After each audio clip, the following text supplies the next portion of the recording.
Imagine having like a direct line to the most critical info from a company's financial reports. Yeah, the kind of insights that usually take hours to dig out. Yeah, it's tough to wade through it all sometimes. Exactly. Well, today we're doing just that. This deep dive is all about the latest results from SRF Ltd.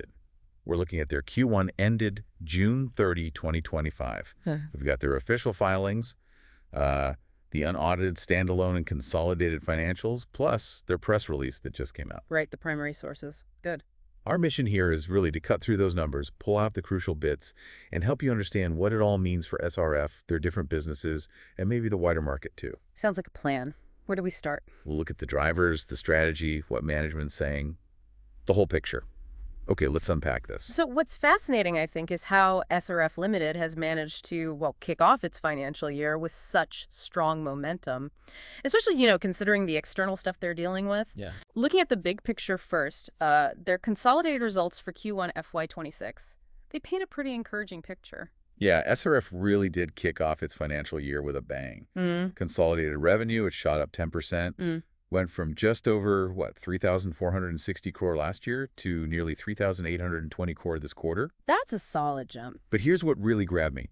EBIT, earnings before interest and tax, a dramatic 43% surge. 43%. Wow. Yeah, from 484 crore up to a robust 694 crore. And PAT profit after tax, that jumped even more, up 71%. 71. Okay, that's significant. From 252 crore to 432 crore. Even the consolidated EPS, earnings per share, for the quarter was up to 14.58 from 8.51 last year. So what's the story behind these really big jumps? Well, those numbers are pretty striking, aren't they? EBIT, as you said, earnings before interest and tax, it's a great indicator of that core operational profitability. Sort of strips out the financing and tax noise. Right. So that 43% jump, it tells us their fundamental business is just generating significantly more cash. And PTAT leaping 71%. I mean, that means the increased operational efficiency is translating directly into higher net earnings for the shareholders. That's a really impressive conversion. Yeah. If we connect this back to the bigger picture, it suggests, well, remarkable resilience, like you said. Ashish Farat Ram, the chairman and MD, he sort of acknowledged this. He said, in spite of a weak summer and prevailing global uncertainties, we have had a good start to the year. Mm-hmm. We remain cautiously optimistic for the rest of the year. Our capital expenditure plans continue to be robust and so on. So this isn't just growth, it's like resilient growth. Right.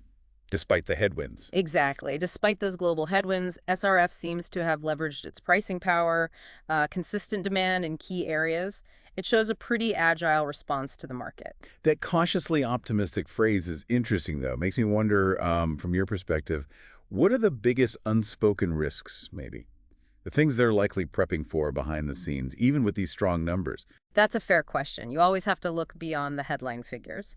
But okay, let's dive deeper first into what actually drove this performance. Mm-hmm. What stands out when you look at the segments? Where did the strength come from? Well, the chemicals business, or CB, it clearly stands out, a major driver. Its revenue increased a substantial 24%. 24% just in chemicals. Yeah, from 1,482 crore to 1,839 crore. And its operating profit, that soared by 64%. 64. Okay. From 306 crore to 503 crore. So this isn't just, marginal growth. It highlights SRF's successful strategic move into those higher margin, specialized chemical intermediates. It gives them a bit of a defensive moat, you could say. And what specifically drove that? The press release mentioned some things. Right. It detailed specific drivers. So for specialty chemicals, it was a demand uptick for key agrochemical intermediates. Agrochemicals. Yeah. Plus strategic pricing initiatives and solid export performance.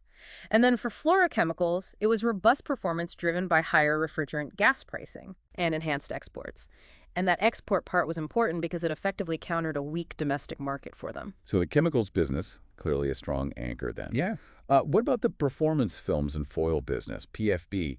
That also showed some pretty good operational efficiency, right? It did, yeah. Revenue was up 6% to 1,418 crore. But the operating profit, like you said, that increased significantly by 62%. 62% again. So similar profit jumped to chemicals, but on less revenue growth. Interesting. Exactly. From 87 crore up to 140 crore. So what specific initiatives or efficiencies allow them to do that? They mentioned highest ever packed production. What does packed production actually mean here for listeners? Good question. So pack production basically refers to the volume of finished goods that are actually packaged and ready to be shipped out. Okay, so not just made, but ready to go. Right. It means they're not just making more stuff, but they're efficiently getting it prepared for the market. That's crucial for actually realizing the revenue, you know. And this segment's achievement, it really demonstrates their ability to extract more value from their operations. They focus on profitability by commercializing new value-added products, VAPs. They accelerated sales of the high-impact VAPs, and even their aluminum foil business that registered its highest quarterly sales ever. So it highlights that strategic focus on higher margin products and really optimizing operations. It's impressive how they're fine-tuning these segments. But I did notice not all parts of the business were, well, sharing in this growth. The technical textiles business, TTB, they faced some pretty significant headwinds. Yeah, that's Revenue there decreased 11% from 525 crore down to 467 crore. And operating profit took a sharp hit, down 44%. 24% down, yeah. From 68 crore to just 38 crore. That's a noticeable dip. Yeah. What were the main challenges there? Well, the primary challenges mentioned were, first, a decline in domestic demand for nylon tire cord fabric.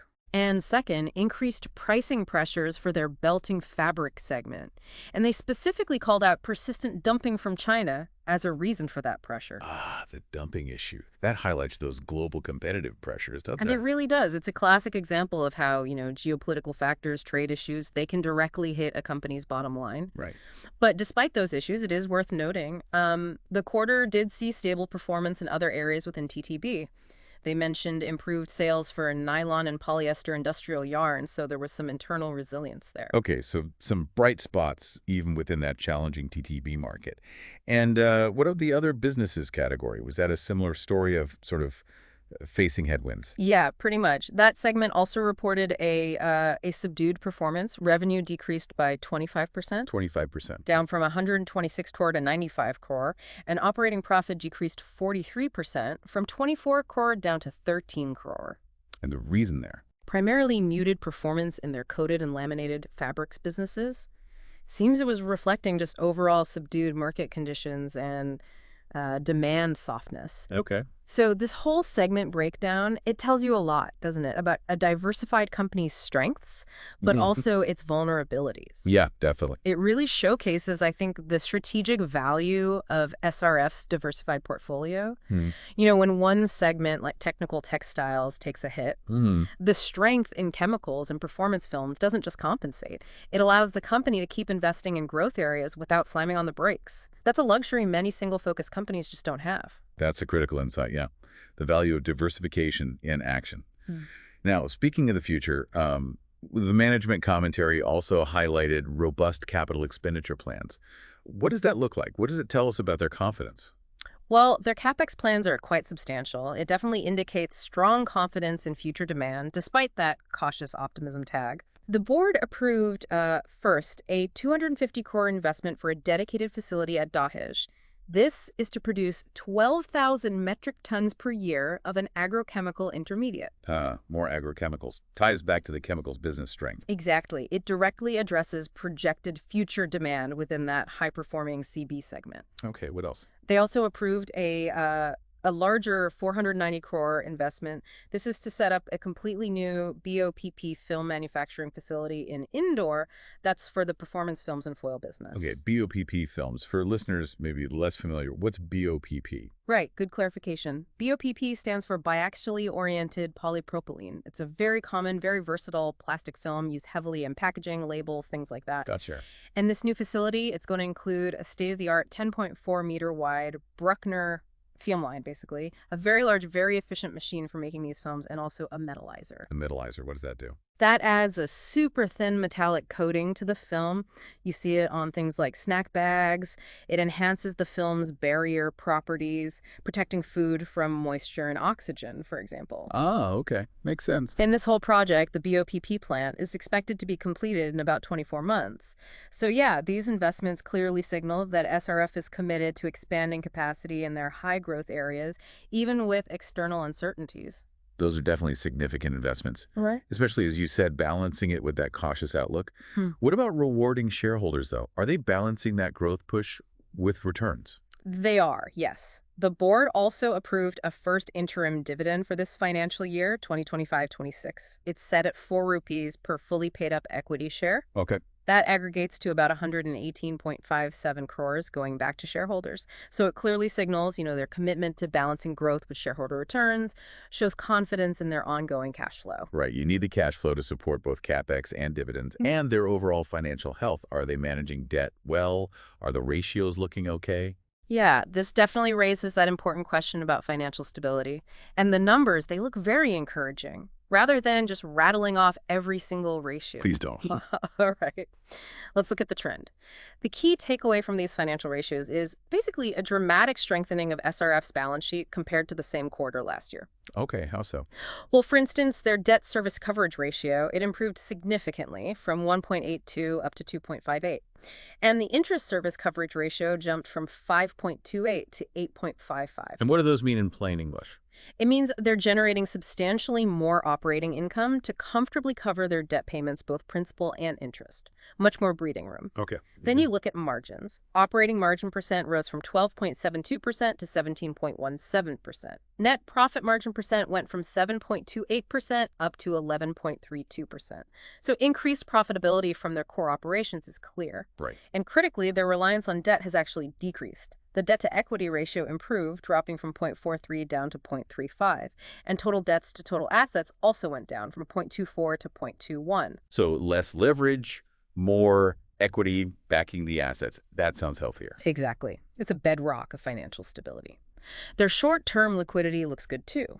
The current ratio ticked up slightly from 1.05 to 1.1 MISI. Okay. Oh, and they also mentioned having 200 crores in outstanding commercial papers short-term debt, basically, which had high credit ratings. And importantly, all of those were repaid on their due dates during the quarter.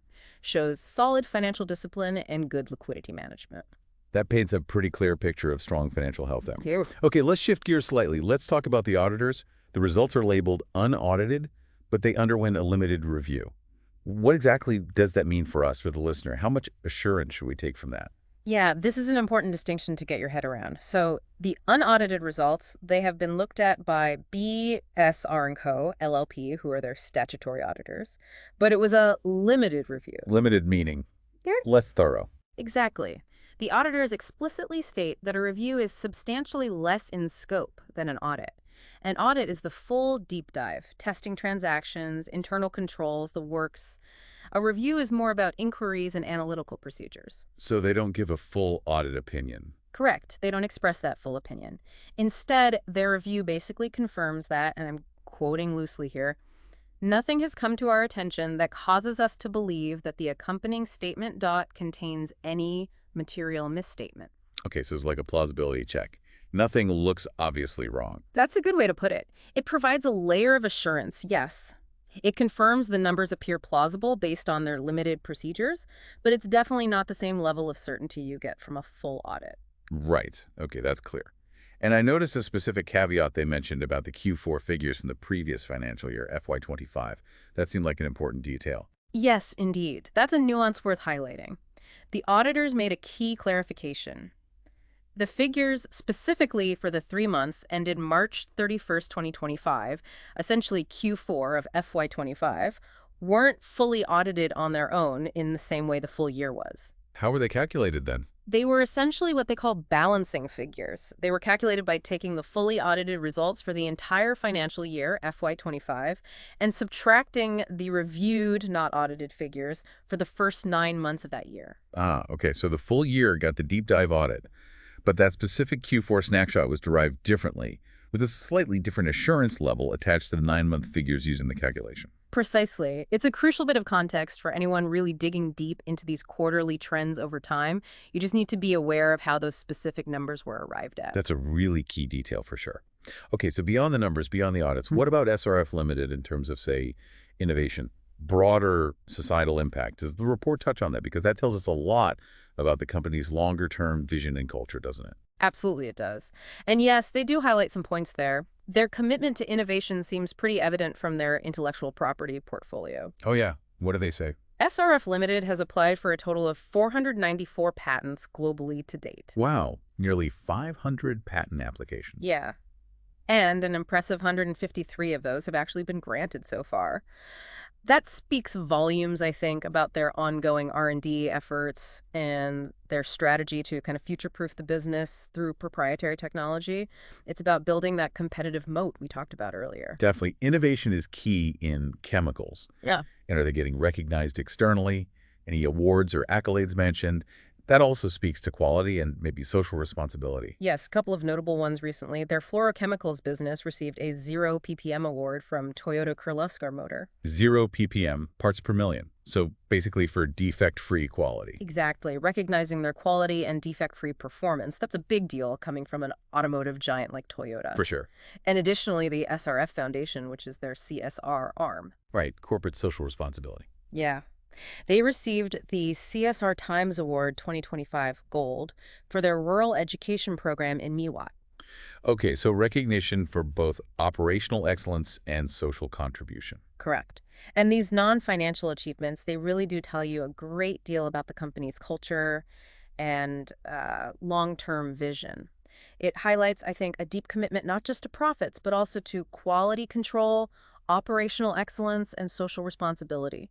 Suggests a company that sees its role pretty broadly. So wrapping things up a bit, we've seen SRF Ltd demonstrate a really strong start to their financial year. Right. Driven by robust performance, particularly in chemicals and performance films and foil. Yeah, those are the clear standouts. Even though they face challenges, pretty significant ones in technical textiles and those other businesses. Right, showing that diversification dynamic again. And their strategic CapEx plans, those big investments in Dahej and Indore, they really underline a clear vision for future growth. That seems backed up by the improving financial metrics and that commitment to dividends. Yeah, it's clear they're executing their strategy effectively in those core areas while also, actively addressing the challenges elsewhere. Shows both agility and that long-term perspective. Okay, so here's a final thought to leave our listeners with. As SRF Ltd continues these big strategic investments and they navigate these global demand shifts and pressures, what future innovations or maybe market trends do you think will be really crucial for diversified chemical companies like them to watch? Especially thinking about that balancing act between domestic challenges, like the dumping issue, and chasing export opportunities.